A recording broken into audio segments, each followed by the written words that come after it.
A wire of diameter 1 mm breaks under tension of 1000 Newton. सुन अब,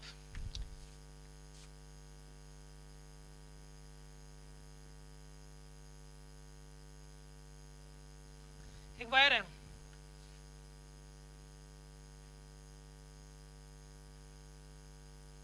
radius 1 mm इसका, diameter 1 mm है। चलो मतलब रेडियस एक r मान लो, एक बार से रेडियस क्या मान लिया आपने इसका, r की वैल्यू हाफ mm है। अगर इसका डायमीटर डबल कर दिया यानी कि रेडियस 2r कर दिया, मटेरियल सेम है, मतलब इसके अंदर वायर को थोड़ा चौड़ा कर दिया बस, लेंथ बाकी मटेरियल सब सेम है, ठीक है ना।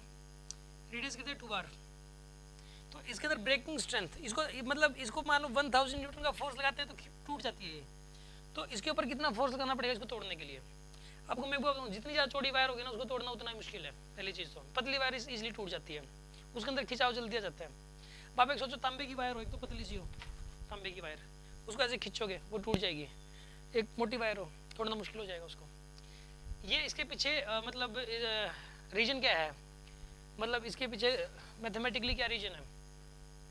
एक बात बताओ, जो फोर्स होता है इसके अंदर, एक बात बताओ, यहाँ पे जो एनर्जी स्टोर होती है या फोर्स लगता है एक बॉडी के ऊपर, फोर्स कितना लगता है ये बताओ आप मुझे।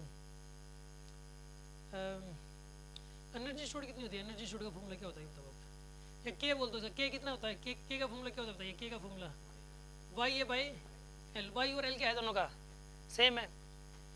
अगर यहाँ पे जो के की वैल्यू हो जाएगी वो हो जाएगी वाई बाई एल इंटू में पाई आर स्क्वायर ना, इंटू में पाई आर स्क्वायर, यानी कि आर जितना ज़्यादा बढ़ेगा के की वैल्यू उतनी ज़्यादा बढ़ेगी, आर जितना ज़्यादा बढ़ेगा के की वैल्यू उतनी ज़्यादा बढ़ेगी। आ रही है ना बात समझ में आपको।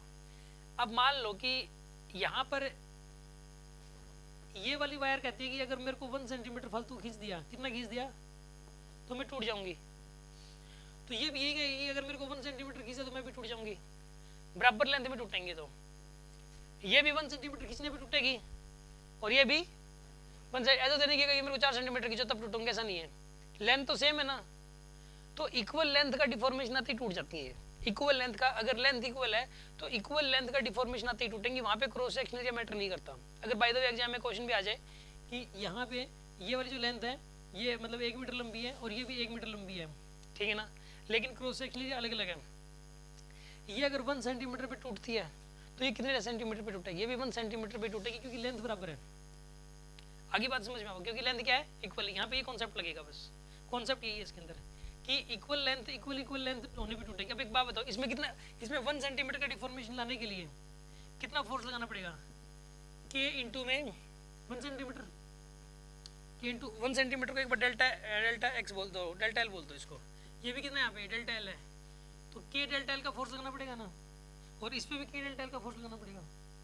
तो लेकिन इसका के क्या है 4 गुना, रेडियस डबल हो गया इसका, अगर रेडियस डबल तो के कितना हो गया इसका 4 गुना, और के अगर 4 गुना हो गया तो बताइए 4 4 गुना लगाना पड़ेगा कि नहीं लगाना पड़ेगा, 4 4 गुना लगाना पड़ेगा।